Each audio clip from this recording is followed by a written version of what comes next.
नीचे उतर पहले तू। मैंने कहा नीचे उतर, उधर नीचे। बदतमीज, अच्छी तरह जानती हूँ मैं तुम जैसे लफंगे लड़कों को। खूबसूरत लड़के देखे नहीं कि छेड़ने लग जाते हो। मैडम मेरी बात तो सुनो। अरे मैडम मुझे चुप, एकदम चुप। हम जैसे लड़के को जीना हराम कर रखा है तुम जैसे लफंगों ने। मैडम बहुत अच्छा सबक सिखाया है तुमने इस रिक्शे वाले को। अगर हमारे देश की हर लड़की इसी तरह जवाब देती रही तो आधा क्राइम तो वैसे ही खत्म हो जाएगा। लेकिन भाई साहब मैं तो कुछ किया ही नहीं है। मैडम बिना मतलब मुझे पीटे जा रही हैं। झूठ बोलता है, अभी थोड़ी देर पहले बदतमीजी कर रहा था रिक्शे में मेरे साथ।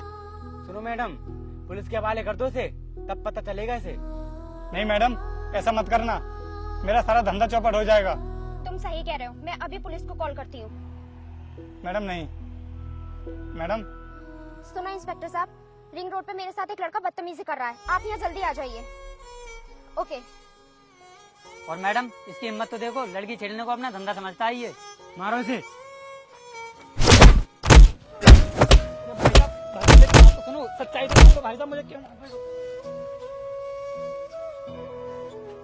ये सच्चाई तो जान लो हुआ क्या है। रुको ले, क्यों पीट रहे हो उसे? बताइए मैडम क्या हुआ? सर मैंने ही कॉल किया था आपको, रिक्शा वाला मेरे साथ बदतमीजी कर रहा था।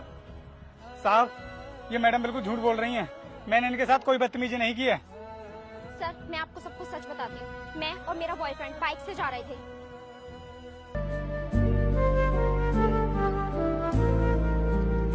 सुनो यार, मैं इस स्कूटी की सर्विस कराने जा रहा हूँ और अभी थोड़ी देर में वापस आ जाऊंगा। तुम एक काम करो, इस रिक्शा से निकल जाओ और मुझे पार्क में मिल जाना। ठीक है पर जल्दी आना। ठीक है। सुन रिक्शे वाले, मैडम को सही सलामत पार्क तक छोड़ देना। ठीक है साहब। आइए मैडम बैठिए। नहीं मैं आगे बैठूंगी, हट यहाँ से। नहीं मैडम ये तो जेंट्स की सीट है, आप पीछे बैठ जाइए। मेरी मर्जी, मैं कहीं बैठूं। तुझे किराए से मतलब है या बैठने से? अब हट यहाँ से।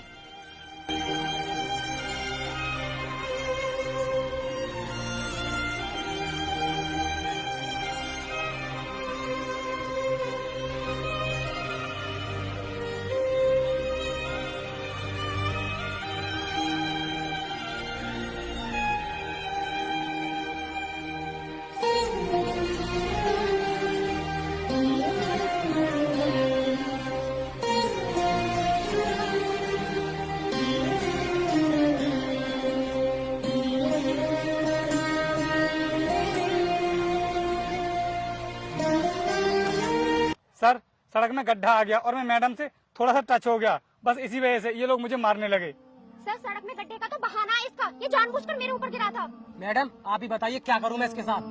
मैं इसके ऊपर केस करूंगी, लॉकअप में ले जाके डाल दो इसे। नहीं मैम साहब ऐसा मत कीजिए, मेरी पूरी जिंदगी बर्बाद हो जाएगी। प्लीज प्लीज साहब मुझे छोड़ दो। और तू जो मेरे साथ कर रहा था उसका क्या? अगर मैं टाइम पे आवाज नहीं उठाती तो तू तो मेरी पूरी जिंदगी बर्बाद कर देता। सर इन मैडम की बहादुरी देखकर बहुत खुशी हुई मुझे। अगर हमें अपनी बहन बेटियों को इन जैसे लफंगों से बचाना है तो खुद ही आवाज उठानी पड़ेगी उन्हें।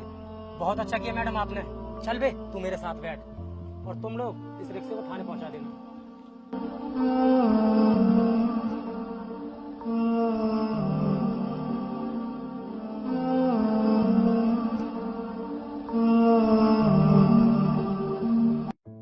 यार तुमने सही नहीं किया उस रिक्शे वाले के साथ, वैसे भी बेचारा बहुत गरीब था वो। अरे क्या सही नहीं किया, वैसे भी बदतमीजी कर रहा था वो मेरे साथ। लेकिन सड़क में गड्ढा आ गया तो उसमें रिक्शा वाले की क्या गलती थी? उसने बोला था ना तुमसे पीछे बैठने के लिए। देखो तुम उस रिक्शे वाले की ज्यादा तरफदारी मत करो मेरे सामने। अभी तो फंसा है वो मेरे चुंगल में, मैं उसे बर्बाद कर दूंगी। आखिर तुम्हें उस रिक्शा वाले को बर्बाद करके क्या मिलेगा? पैसे मिलेंगे पैसे, और ये सब मैंने पैसों के लिए ही तो किया था। अब तुम देखते जाओ मैं उसके साथ क्या क्या करती हूँ। इसका मतलब तुम उसे ब्लैकमेल कर रही हो? जी हाँ बिल्कुल ठीक समझे। यार ये सब गलत है, मैं लड़का होकर भी ये सब समझ रहा हूँ और तुम लड़की होकर भी ये नहीं समझ पा रही। कुछ गलत नहीं है, मुझे बस अमीर बनना है, अमीर, समझे तुम? लेकिन तुमने अमीर बनने के लिए ना बहुत गलत रास्ता चुना है। तो सही रास्ता तुम बता दो, तुम दे दो मुझे पैसे। और बिजनेस करने के लिए ना बहुत पैसा चाहिए। ये सब जो तुम कर रही हो ना, एक दिन बहुत पछताओगी, याद रखना। हाँ ठीक है, मुझे ज्यादा ज्ञान देने की जरूरत नहीं है। आओ अब चलते हैं।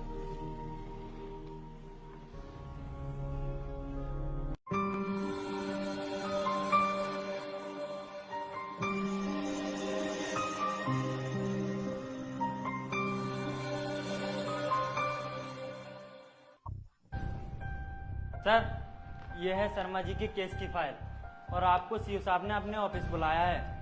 तुम चलो मैं अभी आता हूँ। पहले इस मजनू की खातिरदारी तो कर दूं। साहब मैंने कुछ भी नहीं किया है, वो लड़की मेरे बारे में सब कुछ झूठ बोल रही है। चुप, उस लड़की को झूठ बोलकर मिलेगा क्या? तू तो ये सब अपने बचने के लिए बोल रहा है। नहीं साहब, आप मेरा यकीन तो करो, मैं बिल्कुल सच बोल रहा हूँ। हर मुजरिम बचने के लिए यही बोलता है कि मैंने कोई जुर्म नहीं किया है। तू बाहर जा।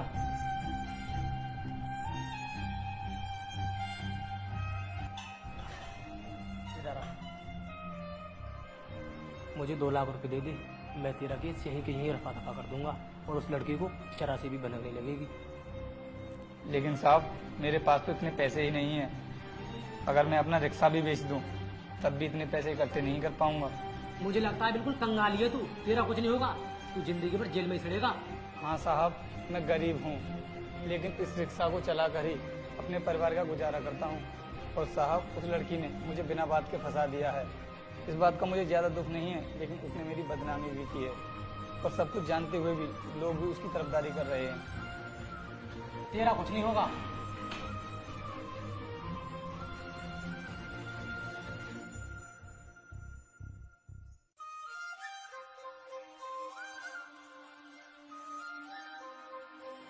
मेरे दोस्त, इस दुनिया में गरीब का कोई नहीं होता, पैसों पे मरती है पूरी दुनिया। लेकिन साहब उस लड़की को क्या मिला मेरे साथ ऐसा करके? ये तो उस लड़की को ही पता होगा, लेकिन हाँ अगर तुम बचना चाहते हो तो एक बार उस लड़की से मिल लो। ठीक है साहब, एक बार आप मुझे उस लड़की से मिलवा दीजिए। ठीक है, कंप्लेन रजिस्टर में उसका नंबर होगा, मैं उसे कॉल करके बोल दूंगा।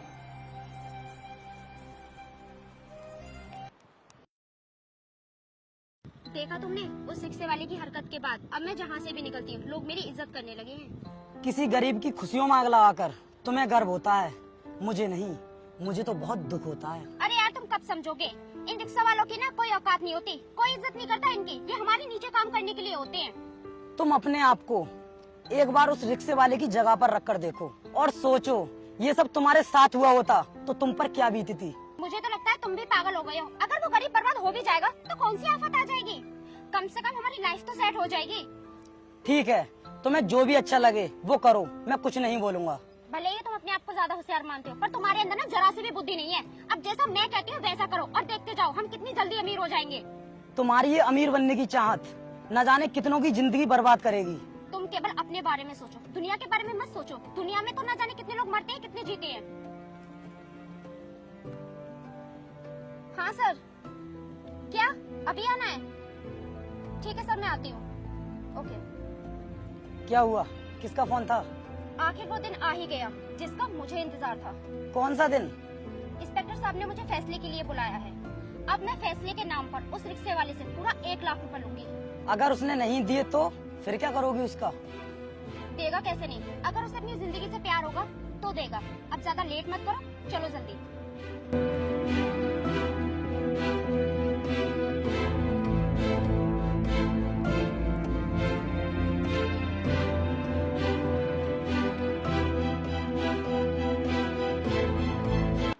साहब मुझे छोड़ दीजिए, मेरे घर वाले बहुत परेशान हो रहे होंगे। 3 दिन से आपने मुझे यहीं पर रखा है और वैसे भी मेरे पास कोई फोन नहीं है जिससे मैं उन्हें सूचना दे सकूं। देख, उस लड़की ने छेड़छाड़ का आरोप लगाकर तुझे अंदर कराया है। जब तक तेरी कोई जमानत करवाने नहीं आता तू इसी लॉकअप में रहेगा। साहब जमानत करवाने कौन आएगा मेरी, जब मेरे घर वालों को ही पता नहीं है। एक बार आप मेरे घर वालों को सूचना तो दे दीजिए। चुपचाप उस कोने में जाकर बैठ जा। उस लड़की को बुला लिया है मैंने, समझौता कर लेना।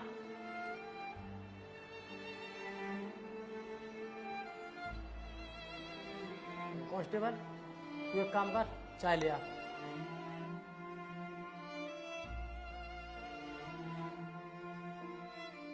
नमस्ते साहब। हाँ भाई, क्यों खड़े हैं यहाँ? साहब मुझे अपने भाई की मिसिंग कंप्लेंट लिखवानी है। क्या हुआ तुम्हारे भाई को?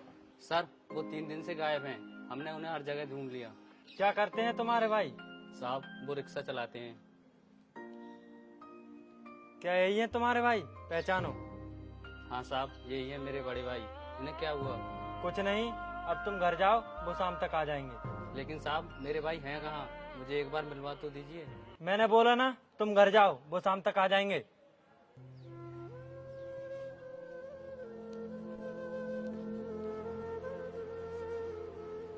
लीजिए साहब चाय।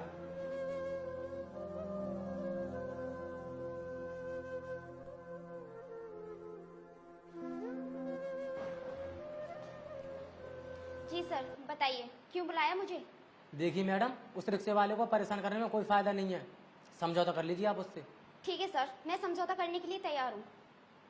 सुन बे, इधर आ।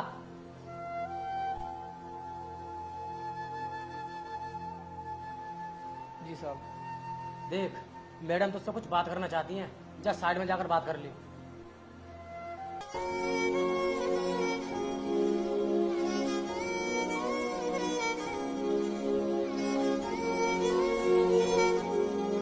बोलो मैडम, आप क्या चाहती हो?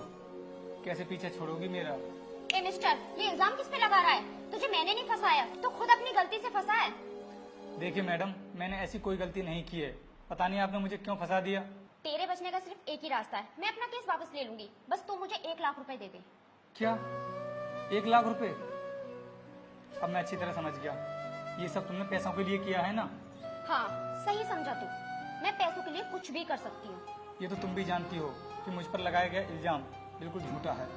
हाँ, बिल्कुल झूठा है, लेकिन ये बात मैं जानती हूँ या तू जानता है, लेकिन ये बात साबित कैसे करेगा तू? लेकिन लोगों के लिए सच्चाई वही है जो मैं उन्हें बताऊंगी। मैम साहब, किसी गरीब को ज्यादा नहीं सताना चाहिए। अगर मैं अपना रिक्शा भी बेच दूं, तब भी 1 लाख रुपए इकट्ठा नहीं कर पाऊंगा। वो मैं नहीं जानती, तू कहीं से भी कर, कैसे भी कर। अगर तुझे बचना है तो मुझे 1 लाख रुपए ला कर दे, ठीक है? अगर तुझे पैसे नहीं देने तो तू सड़ेगा जेल में। सॉरी मैम साहब, जेल में ये नहीं, तुम सड़ोगी। ये क्या बकवास कर रहे हो तुम? ठीक है, अभी दिखाता हूँ तुम्हें सारी सच्चाई। आ जाओ, अब साहब के पास चलते हैं।